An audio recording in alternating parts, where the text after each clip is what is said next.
Les grands titres de cette édition: nouvelle suspension du procès de Amadou Saleh Eko accusé aujourd'hui. Motif: absence de témoins du procureur général. Autre actualité brûlante, c'est en Gambie.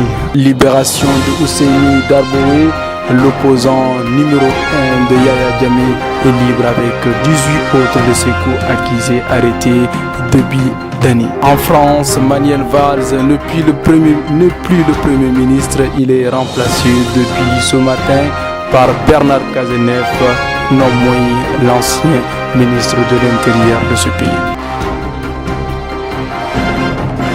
Mesdames, Messieurs, bonsoir et bienvenue à toutes et à tous sur cette édition. Le procès de Amadou Aya et ses 17 autres co-accusés est suspendu une nouvelle fois. Le président de la cour d'assises n'a eu aucun choix que de renvoyer ce procès. Pour motif, le procureur de la République n'a pas pu réunir autour de lui tous ses témoins dans cette affaire. Une, deux et troisième rapport du procès dit de l'affaire des Bérets Rouges. Le président de la cour d'assises délogé à Sikasso, Mamadou Berté, n'a eu aucun choix que de renvoyer le procès pour 10 jours. Cette fois-ci, la demande ne vient pas des avocats, c'est plutôt pour permettre au procureur de faire des gré ou de forcer ses témoins. Cité à la barre, le procureur de la République qui a compris l'injonction du juge a affirmé que 5 de ses témoins sont déjà sur place. Par contre, selon le chef du parquet, ce sont les autres qui ne sont pas là. Les noms et les identités de ces personnes n'ont pas été clairement spécifiés par le procureur. Les avocats de la partie civile soutiennent cette décision du juge, car disent-ils, comment pourrait-il avoir des cours d'assises sans témoins? Avant d'aller sur le continent, parlons de cette information nationale en bref. La prison de la ville de Nyono, située dans la région de Ségou, a été attaquée hier soir par des personnes non identifiées. Plusieurs détenus, selon certaines sources, d'autres, tous les détenus de cette prison sont déjà en cavale. Un gardien de prison aurait été tué. Le gouvernement malien n'a pas encore communiqué sur cette affaire. Nous y reviendrons en détail dans nos autres éditions. Alors, sur le plan africain, aujourd'hui, la libération de Ousseini Darboe. Ousseini Darboe, le secrétaire général de l'UDP, le même parti dont est ici l'actuel président Adama Barrow. Il a été condamné en début d'année avec plusieurs autres membres de l'opposition pour motif. Ils ont manifesté dans les rues contre la mort et la détention en prison de Solo Sandeng, un de leurs membres, Fousseini Sidibé. Les liesses de joie se suivent et se succèdent en Gambie. L'opposition fait une nouvelle victoire. Son chef, celui-là même qui devait être son candidat durant ces élections, qui ont connu la défaite inattendue de Yaya Jammeh à l'élection présidentielle. Ousseini Darboe et les 18 autres militants de l'opposition ont bénéficié hier d'une liberté provisoire. Ils ont été condamnés en avril dernier à 3 ans de prison ferme pour avoir participé à une manifestation interdite de protestation contre la mort d'un de leurs membres, Solo Sandeng, mort en détention. Darboe, qu'il faut rappeler, est le secrétaire général du parti de l'opposition UDP. C'est même parti dont l'actuel président Adama Barrow était le trésorier. Ces avocats qui avaient déjà déposé un recours en appel espèrent bientôt voir la cassation de la condamnation. Par ailleurs, il faut noter que 21 autres personnes condamnées dans le même cadre que Ousseini Darboe restent en prison. Toujours sur le continent africain, cette fois-ci vers le nord en Libye, plusieurs milices alliées au gouvernement national, le gouvernement d'union nationale GNA, ont déclaré depuis hier contrôler la ville de Daesh, où elles estiment ces milices avoir chassé le groupe Daesh. Cela fait 2 mois que les forces loyales au gouvernement de Tripoli essaient de reprendre le quartier d'Al-Riza el-Bahriya, un quartier de moins de 3 km². Les milices de Misrata ont toujours expliqué que les civils restés sur place ralentissaient leur progression.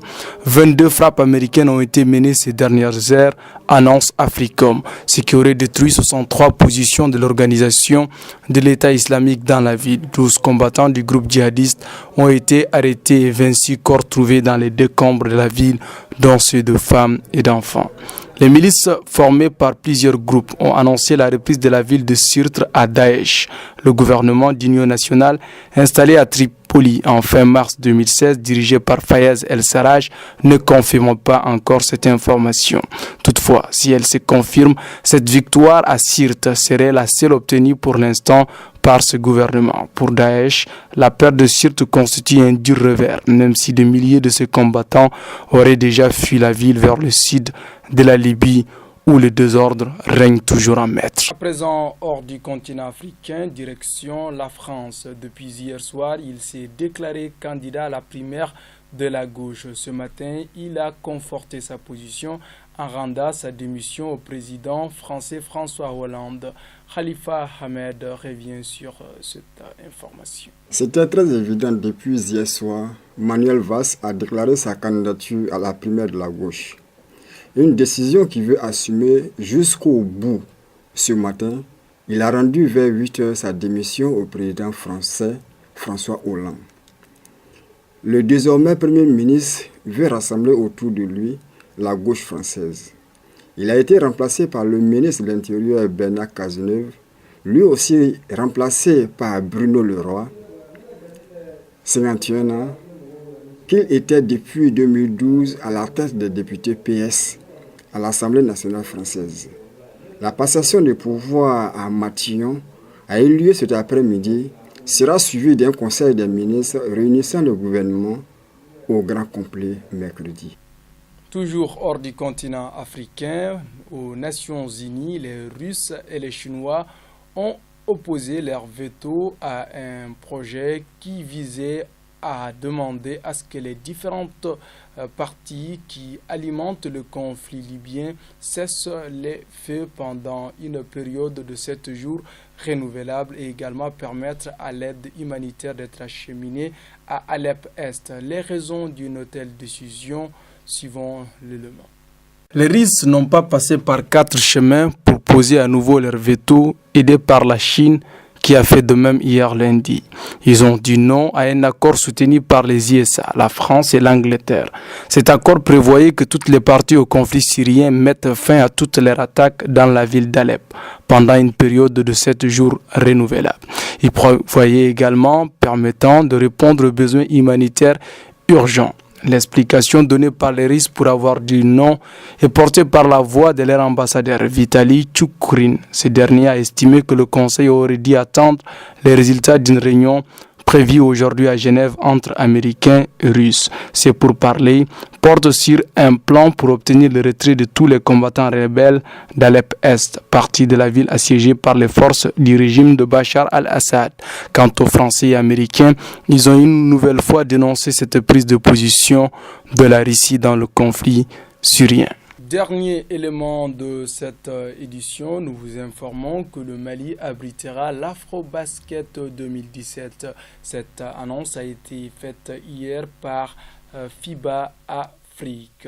Mesdames, Messieurs, c'est un réel plaisir pour moi et l'ensemble de la rédaction de préparer et de commenter ces informations pour vous, où que vous soyez, quoi que vous fassiez. Nous vous souhaitons la paix intérieure et la paix extérieure. Mesdames, Messieurs, au revoir.